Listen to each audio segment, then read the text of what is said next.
नमस्कार, आप देख रहे हैं आजमगढ़ न्यूज लालमन यादव के साथ। आज की कुछ खास खबरों पर एक नज़र डालते हैं।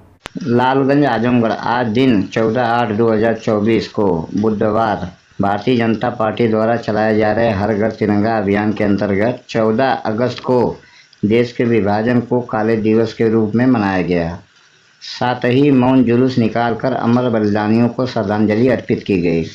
लालगंज के सगुन मैरिज हॉल में आयोजित विभाजन की विभीषिका का अवलोकन नगर विकास एवं ऊर्जा मंत्री ए.के. शर्मा ने किया। साथ ही मुख्य अतिथि के रूप में आयोजित गोष्ठी को संबोधित करते हुए ऊर्जा एवं नगर विकास मंत्री अरविंद कुमार शर्मा ने कहा कि देश की आज़ादी के साथ हमें कुछ गहरे घाव भी मिले हैं, जिसका दर्द बंटवारे के रूप में हमने सहा है।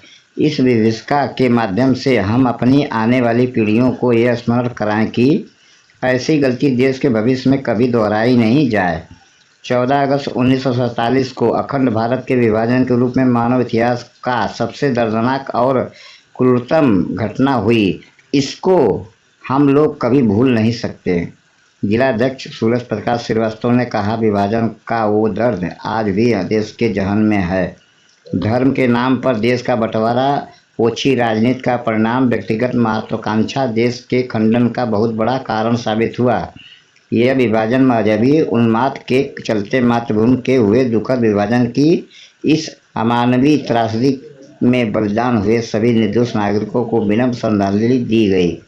इस अवसर पर जिला प्रभारी मुराहू राजभर, निवर्तमान जिला अध्यक्ष ऋषिकांत राय, पूर्व जिला अध्यक्ष विनोद राय, पूर्व विधानसभा प्रत्याशी मनोज यादव, कृष्ण मुरारी विश्वकर्मा, ब्लॉक प्रमुख अनुराग सिंह, जिला उपाध्यक्ष हनुमंत सिंह, रामनयन सिंह, योगेंद्र राय, जिला मंत्री अजय यादव, दिलीप सिंह बघेल, रामनयन सिंह, योगेंद्र राय, जिला मंत्री अजय यादव, दिलीप सिंह बघेल, प्रमोद राय आज उपस्थित रहे। संजय गुप्ता, क्राइम प्रभारी, उत्तर प्रदेश की एक रिपोर्ट। तमाम सज्जनों और सन्नारियों,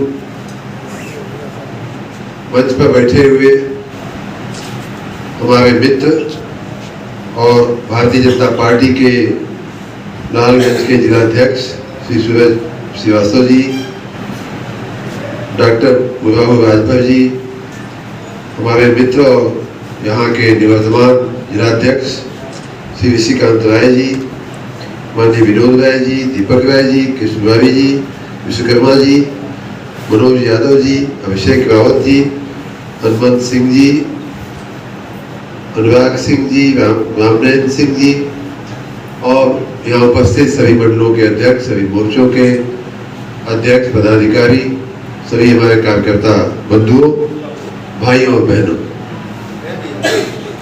जैसा कि आपको ज्ञात है कि कल 15 अगस्त है।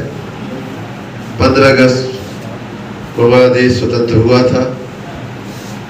पहली बार स्वतंत्र भारत का आभास लोगों ने किया था 1947 में। लेकिन उसके पहले कई बार अच्छी चीज जब मिल जाती है तो हम उसके पहले कितनी पीड़ा सहने वालों ने सही है उसका अंदाज हमें नहीं लगता है। तो अभी तक ज़्यादातर वर्षों में हम सभी की आदत पड़ गई थी 15 अगस्त मनाने की। अच्छी बात है, देश स्वतंत्र हुआ, हमारे लिए गौरव का विषय है।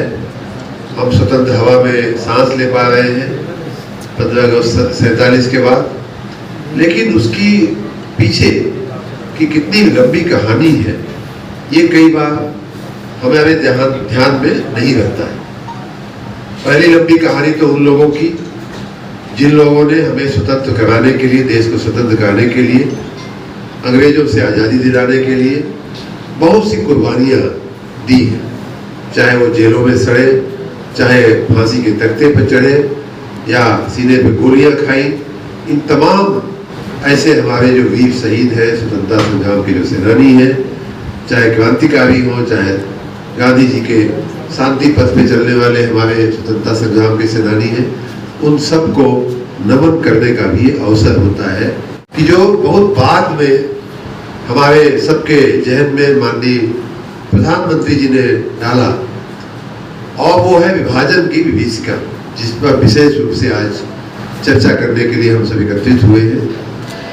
मित्रों, जैसा कि आप यहाँ सामने जो प्रदर्शनी लगी है आप देख सकते हैं, हजारों नहीं लाखों लोगों ने उसमें अपनी अपनी जान गंवाई और उसमें महिलाएं हैं, बच्चे हैं, बुजुर्ग हैं, नौजवान हैं, हर तरह के लोगों के ने अपनी जान, उनको से हाथ धोना पड़ा, महिलाओं के साथ अत्याचार हुआ। अभी आप देखेंगे प्रदर्शनी में, और ये प्रदर्शनी में तो बहुत, मैं जब आजमगढ़ की प्रदर्शनी देख रहा था तो एक सज्जन हमारे साथ चल रहे थे, उन्होंने बताया भी कोई घटना का, उन्होंने बताया, एक जिक्र किया उन्होंने, मीरगंज या क्या उन्होंने बोला था कि एक बड़ी भयावह घटना हुई थी उस समय, और उसी का ये चित्र है। अब चित्र देख के थोड़ा छोटा सा लगता है कि, लेकिन उनके कहने के हिसाब से हजारों लोग उस एक जगह, एक घटना में हजारों लोगों की जान गई थी।